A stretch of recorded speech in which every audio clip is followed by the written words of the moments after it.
Praise the Lord.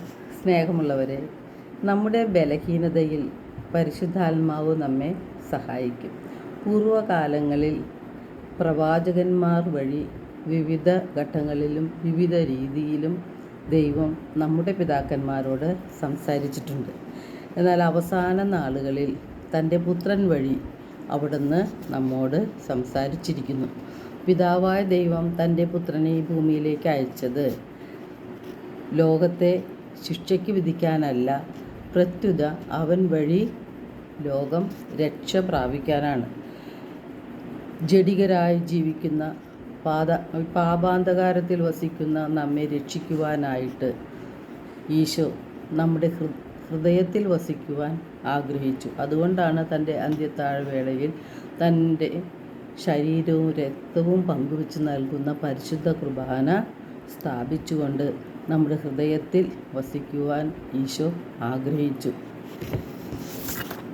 ഈശോയുടെ ശരീരവും രക്തവും യോഗ്യതയോടെ നാം സ്വീകരിക്കുമ്പോൾ യേശു നമ്മിൽ വസിക്കുകയും നമ്മുടെ ആത്മാവിനെ രക്ഷിക്കുകയുമാണ് ചെയ്യുന്നത്.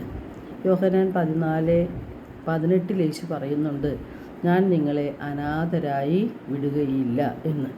പ്രലോഭനങ്ങൾ നിറഞ്ഞ ഈ ലോകത്തിൽ തിന്മയിൽ വീഴാതെ ജീവിക്കുവാൻ നമ്മെ സഹായിക്കുവാനായിട്ടാണ് നമ്മുടെ നിത്യസഹായകനായ പരിശുദ്ധാത്മാവിനെ നമുക്ക് നൽകിയിരിക്കുന്നത്.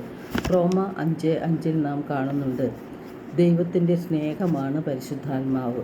നമുക്ക് നൽകപ്പെട്ടിരിക്കുന്ന പരിശുദ്ധാത്മാവിലൂടെ ദൈവത്തിൻ്റെ സ്നേഹം നമ്മുടെ ഹൃദയങ്ങളിലേക്ക് ചൊരിയപ്പെട്ടിരിക്കുന്നു.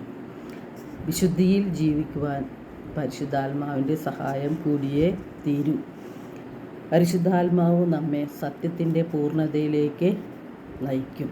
വിശുദ്ധിയിൽ ജീവിക്കുവാനുള്ള ആത്മധൈര്യവും ശക്തിയും പ്രദാനം ചെയ്യും.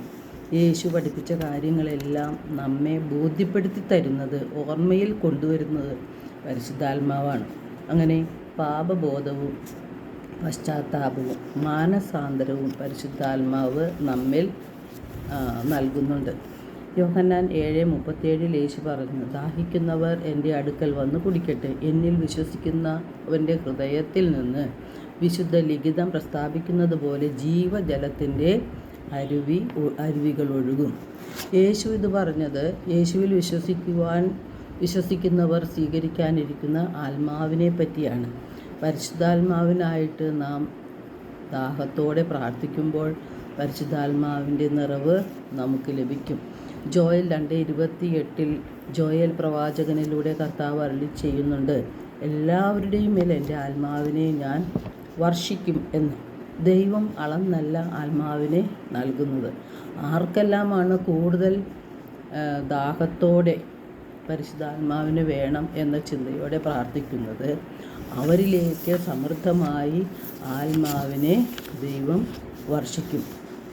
നമ്മുടെ പ്രശ്നം പരിശുദ്ധാത്മാവിനെ നാം മനസ്സിലാക്കുന്നില്ല, അറിയുന്നില്ല, ഗൗരവത്തിൽ എടുക്കുന്നില്ല. അതുകൊണ്ട് തന്നെ പരിശുദ്ധാത്മാവിൻ്റെ പ്രേരണയനുസരിച്ച് നാം ജീവിക്കുന്നുമില്ല. റോമ 8:14 ദൈവാത്മാവിനാൽ നയിക്കപ്പെടുന്നവരെല്ലാം ദൈവത്തിൻ്റെ പുത്രന്മാരാണ് എന്ന് തിരുവചനം പറയുന്നുണ്ട്.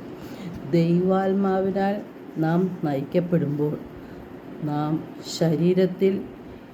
ശരീരത്തിൻ്റെ പ്രവണതകളെ അതിജീവിച്ചുകൊണ്ട് ആത്മാവിൻ്റെ പ്രചോദനമനുസരിച്ച് ജീവിക്കുവാൻ നമുക്ക് സാധിക്കും. റോമ 8:8 പരിശുദ്ധാത്മാവ് പറയുന്നു, ജഡിക പ്രവണതകളനുസരിച്ച് ജീവിക്കുന്നവർക്ക് ദൈവത്തെ പ്രസാദിപ്പിക്കുവാൻ സാധിക്കുകയില്ല. നമ്മുടെ ബലഹീനതയിൽ ആത്മാവ് നമുക്ക് വേണ്ടി പ്രാർത്ഥിക്കും, നമ്മെ സഹായിക്കും.